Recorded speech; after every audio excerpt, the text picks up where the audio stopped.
요한복음 8장 1절에서 11절 말씀, 은혜란 무엇인가 라는 제목으로 여러분과 말씀을 나눌 텐데요. 우리 이제 여름이 끝나고 가을로 들어섰습니다. 우리 9월 한 달 동안에 은혜란 무엇인가, 은혜란 어떤 모습인가, 어떤 모습으로 어떤 상황 속에서 임했는가 함께 나눴으면 좋겠습니다. 그래서 우리가 기독교 신앙은요, 기초가 가장 중요합니다. 기본이 가장 중요합니다. 초등학교 때 덧셈, 뺄셈 이제 배웠으니까 이제는 그런 것은 배우지 않아도 된다.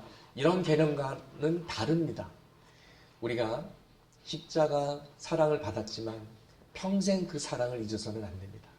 하나님의 은혜를 받았지만 그 은혜를 평생 잊지 않고 살기를 원합니다. 혹시라도 우리의 마음이 무뎌지고 단단해지고 십자가 이야기를 들어도 내 눈에서 눈물이 없고 감동도 없고 구원의 기쁨도 없고, 그렇다면 정말 위험한 상황입니다. 우리의 마음이 다시 주님의 복음 앞에 마음이 부드러워지고 십자가를 생각할 때마다 감사함이 넘치고 또 감사의 눈물, 또 감사의 헌신의 결단이 있기를 소망합니다. 사람들에게 물어봤습니다. 이 세상에서 가장 아름다운 단어가 무엇입니까? 가장 사랑스러운 단어가 무엇입니까? 많은 사람들이 이렇게 답했습니다. 엄마입니다. 엄마. 네. 전쟁터에서 죽어가는 군인 청년들도 마지막 외치는 말이 엄마랍니다. 엄마를 부르고 죽어가는데요. 우리가 어머님 사랑하면은 왠지 모르게 따뜻하고 위로받는 느낌이 듭니다. 이 세상에서 엄마의 사랑과 비교할 것이 없지요. 그런데 엄마의 사랑보다도 더 아름다운 단어가 있습니다. 엄마의 사랑보다도 더 소중한 것이 있는데 그것은 하나님의 은혜입니다. 은혜입니다. Amazing grace. 정말 놀라운 은혜. 그런데 그 Amazing grace가 더 이상 놀랍지 않다면, 우리가 당연시한다면, 당연하게 생각한다면, 그것은 우리 영혼의 경각심을 불러줘야 할 알람 클락과도 같은 것입니다. 하나님의 은혜는 우리가 신청서를 내서 온 것이 아닙니다. 하나님이 먼저 우리를 찾아주셨습니다. 죄인인 나에게 다가왔습니다. 심판밖에는 받을 자격이 없는 나에게 하나님께서 용서를 부어주신 것입니다. 나를 조건 없이 사랑하셨습니다. 나를 찾아오셔서 내가 주님의 일꾼으로서, 노예로서 평생을 살아도 지옥에 가지 않는 것만 해도 감사한데, 주님의 천막 안에 거하는 것만 해도 감사한데, 나를 주의 딸이라고 아들이라고 자녀 삼아 주셨으니 이 은혜를 무엇과 비교하겠습니까? 정말 찬송가에서 고백하는 것처럼 만입이 내게 있어도 하나님 다 찬양하고 감사드릴 수가 없고, 천년 만년 우리가 감사하고 봉사해도 모자랄 것입니다. 그래서 오늘 첫 번째 은혜 스토리로 가늠하다가 잡힌 여인 이야기를 나누고자 합니다. 오늘 본문 요한 8장에서는 예수님께서 초막절 명절을 맞이하여서 예루살렘에 계셨습니다. 아침과 낮에는 성전에서 하나님의 말씀을 가르치시고, 저녁 시간에는 감난산에 가셔서 철야하시다가 기도하시다가 또 주무시다가 또 그 다음날 나와서 성전에서 말씀을 가르치셨습니다. 이 날도 아침 일찍부터 성전에서 백성들을 가르치셨습니다. 그때에 서기관들과 바리새인들이 가늠하다 현장에서 잡힌 여인을 끌고 오게 됩니다. 서기관들과 바리새인들은 하나님 말씀을 공부하고 배우고 가르치는데 인생을 바친 자들입니다. 모세의 율법을 토시 하나 틀리지 않고 달달 외워서 순종하지 않는, 순종하도록 따르는 것이 그들의 사명이자 열정이었습니다. 그런데 그것을 인간의 생각과 인간의 열정으로 하다 보니까 종종 과도해서 정말 원래 하나님이 의도했던 뜻이 아니라 율법적으로 지키게 되기도 했고요.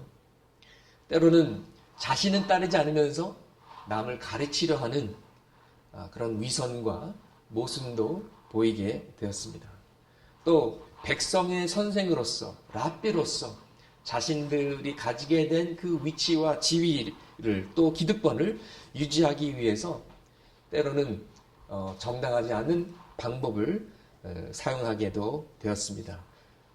때로는 수단과 방법을 가리지 않는 그 욕심이 오늘 본문에서 볼 수 있고요. 결국 그 욕심과 그 두려움과 그 기득권을 지키려는 그 마음이 예수 그리스도를 십자가에 못 박게 하는, 죽이게 하는 일을 행하게 한 것입니다.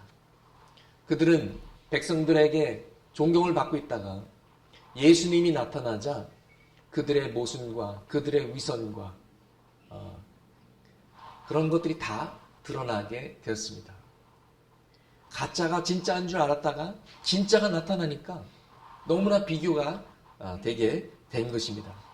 그래서 예수님의 인기는 올라가고 서기관과 바리새인들의 인기는 떨어지고 자신들의 권위는 추락하고 이거 안 되겠다. 이거 큰일 났다. 어떻게 해서든지 이 젊은 청년 랍비의 입을 막든지 그의 권위를 떨어뜨리든지 어떻게 해서든지 입을 막든지 없애야겠다. 이런 생각을 하게 된 것이죠. 그래서 어떻게 하면 예수님을 무너뜨릴까? 어떻게 하면 예수님을 해칠까? 고민하다가 생각해낸 것이 바로 이 시험입니다. 예수님을 시험하려고 아주 애매한 질문을 던지게 된 것이죠. 그런데 그냥 어떤 추상적인 그런 질문이 아니라 진짜로 더 드라마틱하게 하기 위해서 정말 실제로 존재하는 여인을 끌고 와서 그 앞에다 놓고 이 여인을 쳐 죽일까요? 말까요? 이렇게 곤란한 상황을 만들어낸 것입니다. 이 시험은 어떻게 대답을 해도 미치게 되어 있습니다. 곤란하게 되어 있습니다. 만약 이 여자를 용서하고 죽이지 말아라 하면 아니 예수님은 모세의 율법을 우습게 여기네. 하나님의 명령을 순종하지 말라고 가르치네. 이런 악소문이 순식간에 퍼지면 예수님의 권위는 떨어지게 됩니다.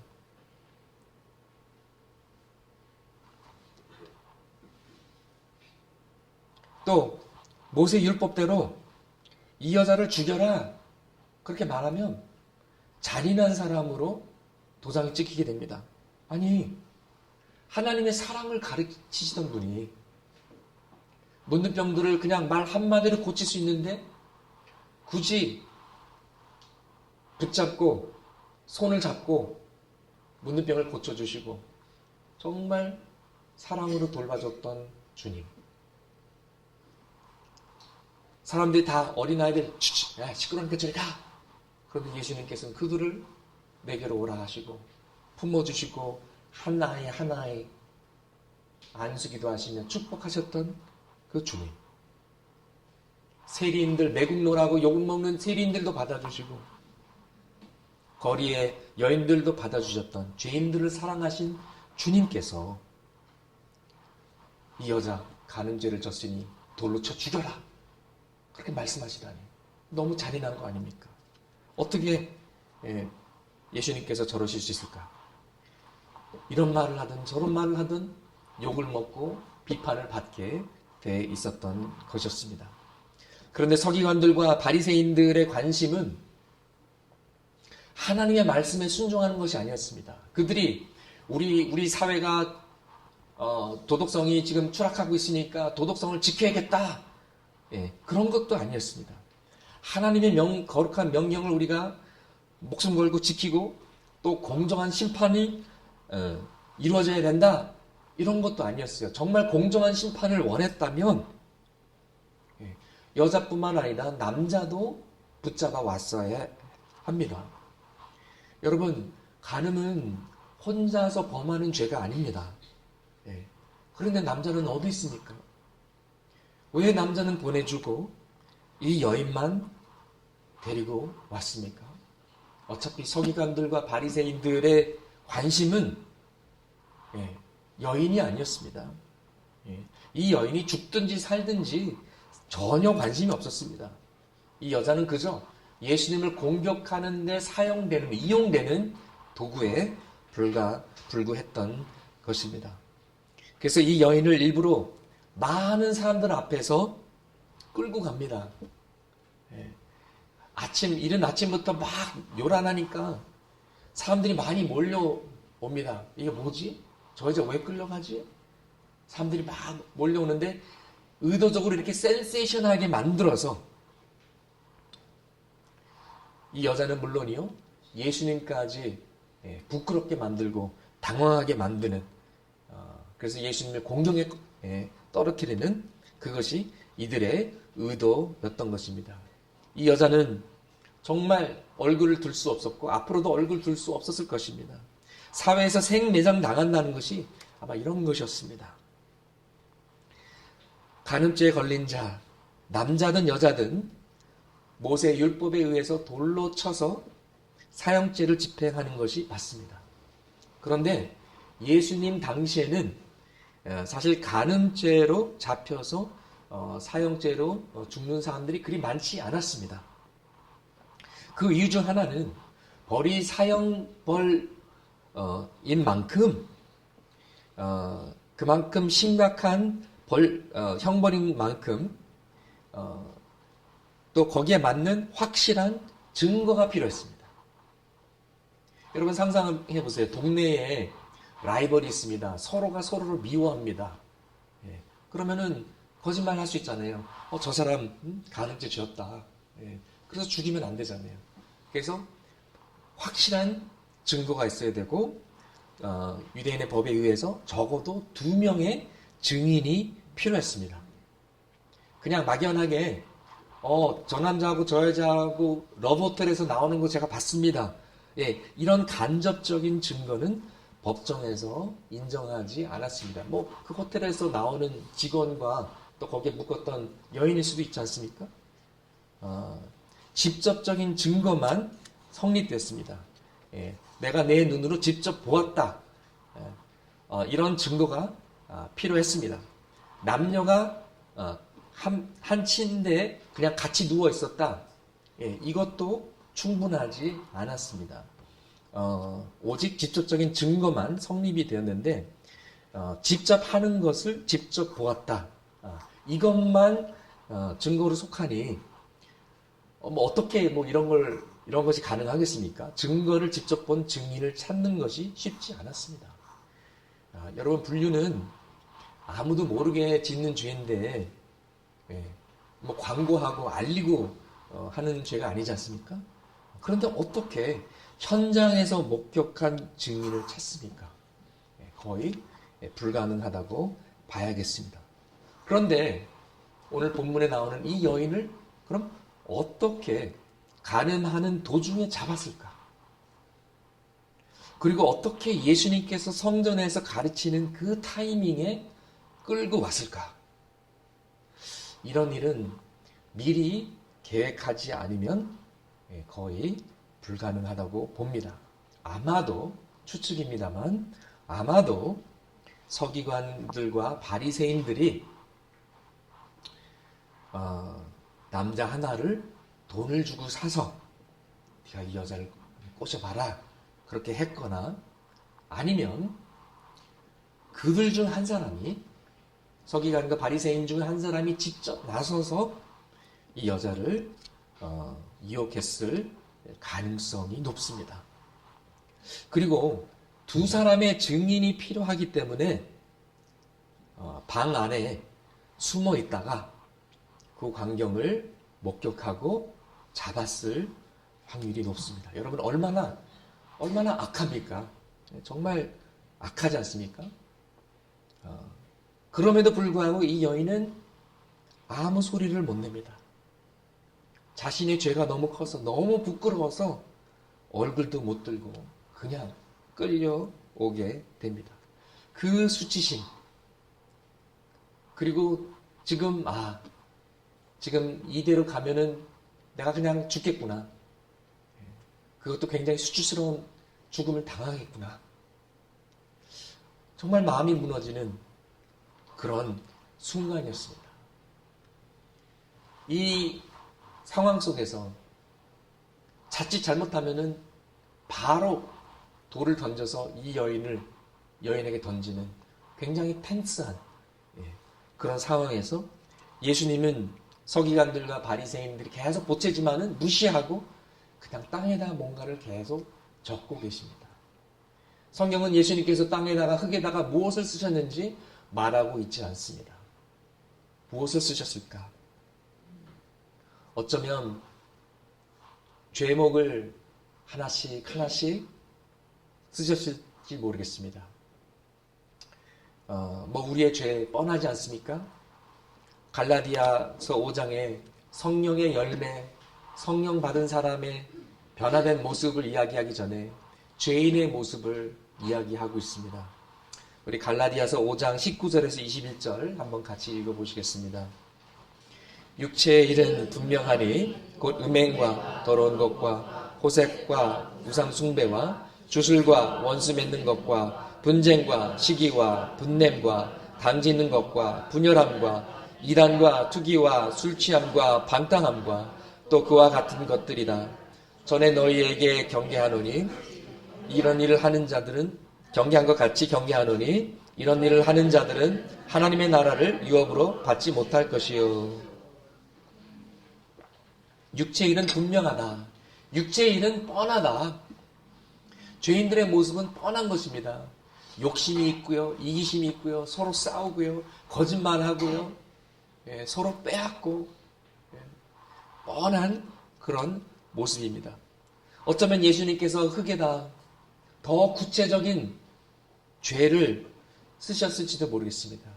거기에 서 있던 자들의 과거의 죄들을 하나씩 주면서 기록했을지도 모르겠습니다.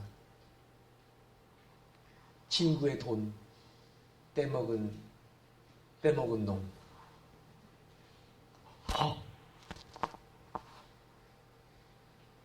올해 초에 내가 그랬는데 예수님께서 어떻게 하셨을까? 이 여자를 꼬셔서 간음한 놈.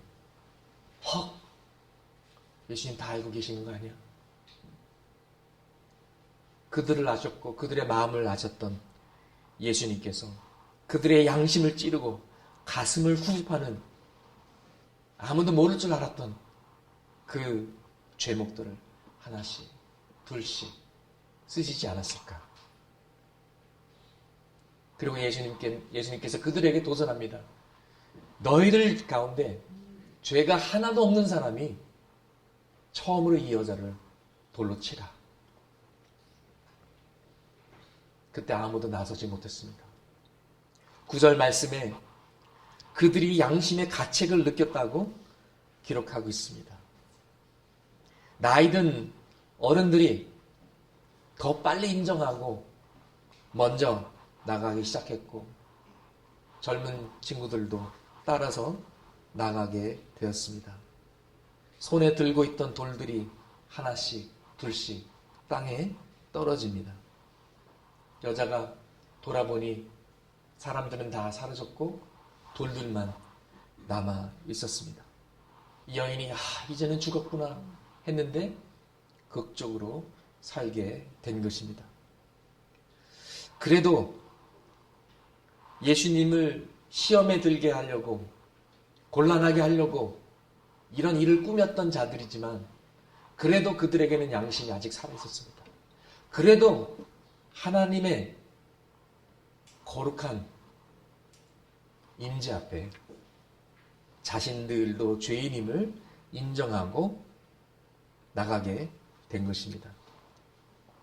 여러분, 우리가 자비와 은혜, 긍휼과 사랑 때로는 똑같은 의미로 섞어서 또 바꿔서 사용하기도 합니다만 사실 이 말들에는 분명한 차이가 있습니다. 자비는 우리가 마땅히 받아야 할 심판을 받지 않는 것입니다. 벌을 받지 않는 것입니다. 예를 들어서 사형죄를 받았는데 사형죄를 받는 것이 마땅한데 면죄를 받았다면 그것은 자비입니다. 은혜는 받을 자격이 없는데도 사랑을 받는 것입니다. 그래서 더 놀라운 것입니다. 사랑받을 자가 사랑받으면 그건 이해가 됩니다. 그런데 벌을 받아야 되는데 상을 받는다? 심판을 받아야 되는데 사랑을 받는다? 이것은 정말 놀라운 것입니다. 그래서 자비는 받을 것을 안 받는 것이고 은혜는 받지 못할 것을 받는 것입니다. 이것이 자비와 은혜인 것입니다. 이 여인은 예수님을 통해 받아야 되는 심판에서 벗어났습니다. 하나님의 자비를 받았습니다. 그리고 예수님의 따뜻한 위로의 말씀과 또 소망의 말씀을 받으면서 하나님의 은혜를 체험하게 됩니다. 과거의 죄에서 용서를 받았고 현재의 위험에서 벗어났고 또 미래를 향한 소망을 가지게 됩니다. 그런데 예수님은 사랑만 주신 것이 아니라 진리도 주셨습니다. 죄가 괜찮다고 하시지 않으셨습니다. 더 이상 죄 짓지 살지 말라고 명령하셨습니다. 이 원어를 찾아보면 이 죄가 상습적인 죄, 반복해서 짓는 죄, 그렇기 때문에 죄의 습관에서 상습적인 죄에서 벗어나라라는 그런 의미가 담겨져 있습니다. 네가 아무리 외로워서 남자에게 넘어갔더라도 그 죄를 정당할 수는 없다. 아마 이 여인에게도 첫 번째는 아니었을 것입니다. 또 그렇기 때문에 그런 이미지나 소문이 나서 서기관과 바리새인들이 이 여자를 의도적으로 타겟팅하고 이 여자를 꼬셨을지도 모릅니다. 야, 저 여자는 꼬시면 반드시 넘어올 거야. 남편이 출장도 잦고 굉장히 외로워하는 것 같아. 이런 정보를 얻었을 수도 있습니다. 예수님은 그래, 너 참 힘들었지, 너 참 외로웠지, 나 충분히 이해해, 이러시지 않으셨습니다. 죄를 죄라고 분명히 말씀하셨습니다. 더 이상 죄 짓지 말라고, 회개하고 돌아서라고, 더 이상 죄의 노예로 살지 말고 은혜 가운데 자유하라고 선포하셨습니다. 그리고 얼마 후에 예수님께서 친히 십자가로 가시면서 어떻게 죄에서 자유를 얻을 수 있는지 그 방법과 함께 또 그 능력을 우리에게 주셨습니다. 요한복음 8장에서 이 여인에게 돌을 던질 수 있는 자격이 있는 분은 딱 한 분입니다. 죄가 하나도 없으신 분은 오직 한 분, 예수 그리스도. 이분이신데 이분께서 내가 이 여자를 돌로 치지 않겠다, 내가 이 여자를 정죄하지 않겠다라고 선택하신 것입니다. 그렇게 선택하신 것은 예수님께서 이미 내가 이 여자뿐만 아니라 온 세상의 죄를 대신해서 십자가에서 죽으리라고 결단하셨기 때문입니다. 그래서 예수님께서 이 여자를 정죄하지 않았고 자비를 베푸신 것입니다. 예수님께서 이 여자를 용서하시고 십자가를 가시지 않으셨다면 그것은 하나님의 공의가 이루어지지 않는 것입니다. 왜냐하면 하나님은 거룩하신 분이기 때문에 죄를 그냥 넘어가실 수 없고 그냥 심판하지 않고 넘어가실 수가 없기 때문인 것입니다. 이 여인에게 자비를 베품으로써 또 이 여인에게 소망을 주심으로써 새로운 삶을 살 수 있는 기회를 주셨습니다. 여러분, 이것이 은혜입니다. 이것이 하나님의 선물입니다. 우리는 예수님 때문에 죄의 정죄함에서 벗어났습니다. 할렐루야. 우리도 이 여자와 똑같은 죄를 짓지는 않았어도 수치함과 또 죄의 죄책감과 양심의 가책과 죄의 무거움 때문에 소망이 없었고 괴로웠던 시절이 있었을 것입니다. 그러나 우리도 주님을 만나서 자비하심을 체험했고 은혜를 체험했습니다. 우리는 예수님을 믿기 때문에, 예수님과 연관이 되었기 때문에 더 이상 우리에게는 정죄함이 없습니다. 로마서 8장 1절 2절 우리 함께 선포하시겠습니다. 그러므로 이제 그리스도 예수 안에 있는 자에게는 결코 정죄함이 없나니 이는 그리스도 예수 안에 있는 생명의 성령의 법이 죄와 사망의 법에서 너를 해방하였습니다. 아멘. 여러분, 죄가 죄임을 아는 것도 은혜입니다. 내가 죄인이구나. 나에게 구세주가 필요하구나. 이 진리를 깨닫는 것도 은혜입니다. 깨달음이 없으면 회개도 없고 또 회심도 없기 때문인 것입니다. 심지어 서기관과 바리새인들도 예수님을 통해서 본인들이 깨끗하지 않음을 깨달았습니다. 본인들도 죄인임을 깨달았습니다. 그것을 인정했기 때문에 돌을 하나씩 둘씩 떨어뜨리고 밖으로 나가게 된 것입니다. 여러분, 이것이 복음의 능력이자 십자가의 능력입니다. 우리가 십자가를 만날 때, 우리가 복음을 접할 때 우리가 죄인임을 드디어 깨닫게 되는 것입니다. 왜 십자가에 죄가 없으신 예수님께서 달리셔야 됐는가? 내 죄는 가볍게 여길 것이 아니다. 왜냐하면 그분께서 피투성이가 돼서 십자가에서 달리셨기 때문에 그 십자가가 내 영혼의 거울이 되어서 나를 보여주는 것입니다. 내가 생각하는 나가 아닌, 내가 되고 싶은 이상적인 모습의 나가 아닌 나의 실체, 나의 본질, 나의 진실된 모습,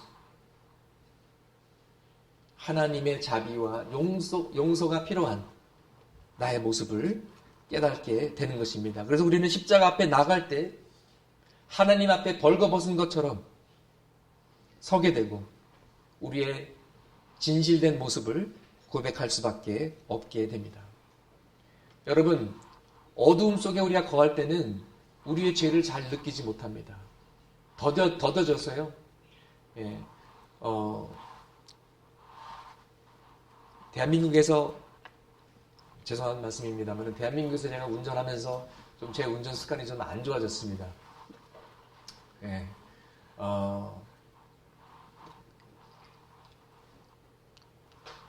잘 운전하려고 하니까는, 예, 차가 잘 안 나가더라고요. 예, 끼어들기도 힘들고, 예, 그래서,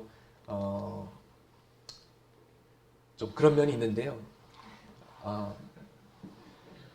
근데 옆에서 다 그렇게 하니까, 예, 저도, 예, 그렇게 하게 되더라고요. 우리가 죄인들 사이에 살다 보니까, 뭐 가끔씩 거짓말 하는 거, 뭐 너도 나도 다 그렇게 사는 거야. 그러다 보니까 우리가 자꾸 무뎌지는 것 같아요. 예, 죄에 대해서 무뎌지고, 어두움에 살다 보니까 내가 꽤 괜찮은 사람처럼 보이게 되는 것입니다. 어떤 분이 진담반 농담반으로 이런 말씀을 하셨어요. 식당에 가서 조명이 어두우면 둘 중에 하나다. 분위기 있는 아주 고급 레스토랑이든지 아니면은 좀 식당이 좀 지저분해서 좀 불을 좀 어둡게 한 건지, 예, 둘 중에 하나다 그랬는데요. 때로는 우리가 깨끗한 사람이라고 생각하는데 하나님의 빛으로 나갈 때 전혀 그렇지 않다라는 것을 깨닫게 됩니다. 저는 목사의 아들로 태어나서 모범생으로 성장했습니다. 저는 꽤 괜찮은 사람이라고 생각했습니다. 놀랍게도, 지금 생각하면 놀라운데요, 저는 죄인이 아니라고 생각을 했어요. 네, 놀랍죠? 네, 지금은 놀라운데 그때는 당연히 예수님께서 죄인들을 위해서 죽으셨을 때 항상 다른 사람을 생각했지 제 자신을 생각하지 않았습니다. 그러다가 나는 확실히 죄인이구나라는 것을 깨닫게 된 사건이 있었습니다. 제가 이제 사춘기 때였죠. 중학생이나 고등학생 때였는데요. 저희 어머님 생신을 맞이하여서 가족끼리 특별히 이제 외출을 했습니다. 저녁을 먹고 영화를 보기로 했는데 영화 보는 시간까지 조금 시간이 남은 거예요. 짝투리 시간이 남아서 그러면 좀 쇼핑 좀 하자. 그래서 이제 다 흩어져서 쇼핑을 하다가 제가 그 마켓에 이제 그때 이제 뭐가 최신으로 나왔냐면은 그때 처음으로 태양열 그 계산기가 나왔어요. 솔로 파워 칼큘레이터인데요. 크레딧 카드 정도 사이즈에 굉장히 얇게 보안이 먹음직스럽고 정말 지혜롭게 만들기에 충분한 굉장히 막 제 이름을 막 부르더라고요. 막 부르는데 꼭 돈이 없어서가 아니라 돈을 내기가 싫었어요. 플러스 제 욕심이 들어가지고 이걸 내가 좀 훔쳐야겠다 이제 그런 마음이 들어가지고 훔치다가 걸렸어요. 나가는데 이제 그 가드가 물어보더라고요. 너 뭐 훔친 거 맞냐고. 근데 네 그랬어요. 또 거짓말 아무리 내가 물건을 훔쳤어도 거짓말은 하지 말아야 되지. 또 그런 헷갈린 그런 그 윤리 도덕이 있어가지고 그래서 걸려서 경찰들 오고 또 우리 부모님도 오고 그때 어머님은 아니라고 우리 아들은 그럴 아이가 아니라고 맞아요 엄마 어머님 생신다게 뭡니까 영화도 못 보고 뭐 완전 분위기 막 풍지 박살 내가지고 집에 와서 또 아버님한테 야단 맞고 아버님이 하신 말이 아직도 기억나네요. 아들아 우리가 아무리 가난해도 그 정도는 살 수 있으니까 돈이 필요하면 얘기해라. 저는 그날 밤에 자면서 펑펑 울었습니다. 제가 죄인이고 회개하는 그런 눈물이 아니었고요. 안 걸릴 수 있었는데 왜 걸렸지? 너무 억울하다. 아이씨 아깝다. 왜 걸려가지고. 근데 그때도 제대로 정신을 못 차리고 있다가 17살 때 고등학교 3학년 때 그때 드디어 이런 것이 다 연결이 돼서 맞다. 내가 죄인이고 내가 구세주가 필요하구나. 저는 그때 처음으로 하나님의 은혜를 체험하게 되었습니다. 그런데 이상하죠? 그때만 죄인이 아니라 그 다음에 정말 주님을 위해서 열심히 살았고 신학교도 갔고 전도사가 되고 부목사가 되고 담임목사가 되고 주님과 오랫동안 동행을 했는데도 오늘 이 시간도 나는 부족합니다. 나는 죄인입니다. 나는 하나님의 은혜가 없이는 살 수 없습니다. 라고 생각이 드니 이거 어찌된 일이죠? 우리가 어두움에서 빛으로 점점 다가갈수록 우리의 연약함을 더 느끼게 되는 것입니다. 그래서 그런지 사도 바울은요, 처음에 쓴 서신들을 보면은 하나님의 부르심에 이끌어 예수 그리스도의 사도가 된 나 바울 이리 오너라 이렇게 썼어요. 근데 점점 갈수록 이게 짧아져요. 그리스도의 종 바울. 그리고 로마서나 디모데전서 같이 나중에 쓴 편지들을 보면은 나는 죄인 중에 괴수요. 이런 고백들이 나옵니다. 바울의 신앙이 점점 깊어질수록 성숙해질수록 거룩해질수록 이상하게도 본인의 연약함을 고백하는 모습이 나옵니다. 이것이 우리의 모습입니다. 우리는 하나님의 은혜 없이는 구원받을 수도 없었고 하나님의 은혜 없이는 지금도 한순간도 살아갈 수 없는 연약한 존재입니다. 그리고 은혜는 우리에게 조건 없이 주어졌지만 순종이라는 조건을 요구합니다. 존 M.G. 바클레이라는 신학자가 최근에 책을 썼습니다. Paul and the Gift라는 책을 썼는데요. 여기서 그는 이렇게 말하고 있습니다.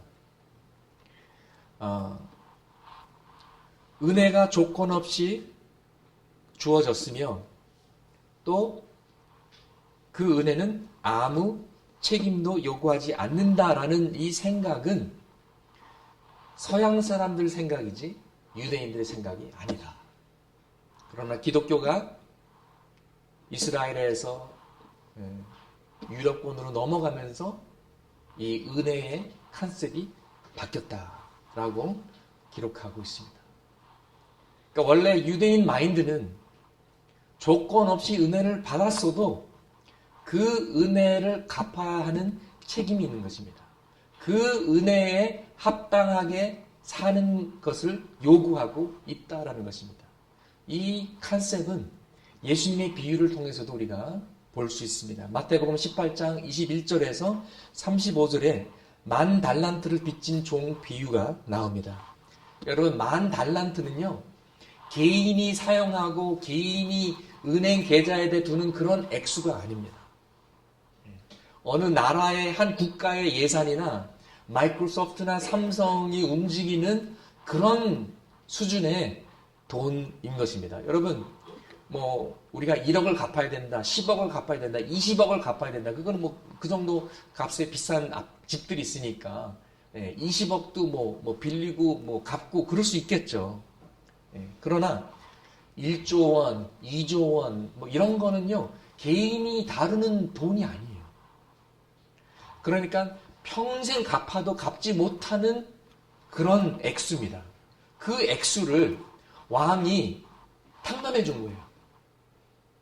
그런데 100데나리온, 오늘날 돈으로 한 5만원, 10만원 돈 꼬간 친구를 왜 안 갚냐고 막 멱살을 잡고 돈 갚을 때까지 감옥에다 놓고 그랬을 때 왕이 어떻게 했습니까? 내가 이미 용서해 준 거니까 빠꾸로 되돌릴 수도 없고 그러셨나요? 그 용서하지 않은 종을 잡아들여서 감옥에다가 넣습니다. 은혜를 받았으면 그 은혜에 합당한 삶을 살아야 될 책임이 있다라는 것입니다. 오늘날 한국 교회에 심한 오리 중에 하나가 칭의만 강조하고 성화는 강조하지 않는 것입니다. 칭의는 필수인데 성화는 선택이다. 그것은 잘못된 생각입니다. 심한 오류인 것입니다. 은혜의 혜택만 강조하고 은혜의 책임을 강조하지 않는다면 그것은 싸구려 은혜입니다. 반쪽짜리 복음이요, 아예 복음이 아닙니다. 변질된 복음입니다. 우리는 기복신앙과 또 건강한 복음을 가지고 있다고 자랑하는 교회 안에서마저 이런 오류를 종종 발견합니다. 우리는 하나님의 거룩한 백성이 되면서 하나님이 주신 은혜에 합당한 삶을 살면서 이 오류와 맞서 싸워야 할 것입니다. 이 여인은 이 사건 후에 아마도 남편에게 이혼당했을 것입니다. 사람들은 이런 사건을 쉽게 잊지 않습니다. 거리를 지나갈 때마다 수근수근 됐을 것입니다. 야, 저 여자 아니야? 그때 맞아, 저 여자야. 손가락질 했을 것입니다. 그러나 이 여인은 용서받은 죄인으로 살아갔을 것이며 은혜에 합당한 삶을 살았을 것입니다. 예수님께서 명령하신 것처럼 더 이상 죄 짓지 말라, 그 말을 기억하며 그 은혜의 순간들을 기억하며 더 이상 간음죄를 지지 않았을 것입니다. 얼마 지나지 않아서 예수님께서 십자가에 지신 것을 보고 더 절실히 느꼈을 것입니다. 아, 예수님께서 대신 죄값을 치르려고 그때 나를 정죄하지 않으셨던 거구나. 그리고 예수님께서 부활하신 후에 초대교회에 나가서 가장 신실한 제자 중에 하나로 살았을 것입니다. 그리고 이 여인이 그날은 너무나 갑작스러워서 너무나 두려워서 너무나 떨려서 울지 않았다 하더라도 나중에 많이 울었을 것입니다. 집 안에서 빨래하다가 빨래를 개다가 눈물이 주르르. 저녁 식사 준비하고 빵을 굽다가 십자가 생각하면, 나를 대신해서 죽으신 예수님을 생각하면 또 눈물이 주르르. 여러분 전도하다 보면은요, 가끔씩 나는 죄가 너무 많아서 하나님께로 나아갈 수 없다라는 분들을 종종 만나게 됩니다. 저도 한 두어 명 만나봤는데요. 목사님은 저를 몰라서 그래요. 목사님은 제가 진 죄를 몰라서 그래요. 너무나 부끄럽고 너무나 죄가 많아서 전 도저히 복음을 받아들일 수가 없습니다. 그런데 여러분, 이 사람 죄나 저 사람 죄나 다 비슷비슷합니다. 50보, 100보, 도토리, 키재기, 도찐, 개찐, 여러분 죄나 저 죄나 비슷하지 않습니까? 아까 우리 읽었던 갈라디아 말씀처럼 죄인의 모습은 뻔합니다. 죄인의 모습은 뻔합니다. 우리 모두 하나님의 영광에 미치지 못했고 우리 모두 다 죄인인 것입니다. 아마 이 여인은 그런 사람들을 만났더라면 이렇게 간증했을 것입니다. 야, 나를 봐. 가늠하다가 잡혔던 여인이 나야. 근데도 예수님께서 나를 용서해 주셨어. 나 하나님 믿어. 나 예루살렘 교회 출석 교인이야. 집사야. 당신도 구원받을 수 있어. 당신도 용서받을 수 있어. 이렇게 간증했을 것입니다. 사도 바울은 어떻습니까? 사도 바울은 교회를 핍박했던 자입니다. 스데반이 순교당할 때 야, 옷 줘. 내가 가지고 가방 줘. 내가 들고 있을게. 옆에서 동조했던 사람입니다. 그런데 예수를 만나서 꼬꾸라지고 삶이 변화된 것입니다. 그래서 아마 디모데전서 1장 15절 16절 말씀에 그런 의미로 이 말씀을 기록했다고 믿습니다. 우리 함께 읽어보시겠습니다. 미쁘다 모든 사람이 받을 만한 이 말이여 그리스도 예수께서 죄인을 구원하시려고 세상에 임하셨다 하였도다. 죄인 중에 내가 괴수니라. 그러나 내가 긍휼을 입은 까닭은 예수 그리스도께서 내게 먼저 일체 오래 참으심을 보이사 후에 주를 믿어 영생 얻는 자들에게 본이 되게 하려 하심이라. 아멘. 나중에 예수 믿을 사람들에게 격려가 되고 본이 되라고. 나 같은 죄인도 살리셨는데 당신도 구원하실 수 있어. 당신도 용서받을 수 있어. 당신도 사랑받을 수 있어. 이런 격려의 메시지인 것입니다. 여러분, 우리는 은혜를 거저 받았습니다. 자격 없이 받았습니다. 조건 없이 받았습니다. 그러나 그 값은 공짜는 아니었습니다. 우리에게 공짜라고 해서 그 자체가 공짜는 아닌 것입니다. 누군가 그 값을 치렀는데 예수 그리스도께서 십자가라는 어마어마한 대가를 치르셨습니다. 그렇다면 우리가 그 은혜를 받은 혜택자로서 앞으로 어떻게 살아야겠습니까? 우리도 은혜에 합당한, 복음에 합당한 삶을 살아야 하지 않겠습니까? 은혜에 합당한 삶을 살아가는 책임이 우리에게 있는 것입니다. 회개하고 더 이상 주의 삶을 살면은 안 되는 것입니다. 우리가 주의 은혜를 어찌 잊겠습니까? 잊어서는 안 됩니다.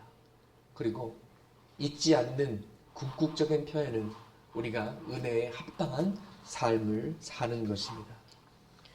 이 시간에 우리 동영상 하나를 보시겠습니다. 오늘 말씀을 기억하면서 함께 보시면서 묵상하시고 그리고 또 기도하는 시간을 갖도록 하겠습니다.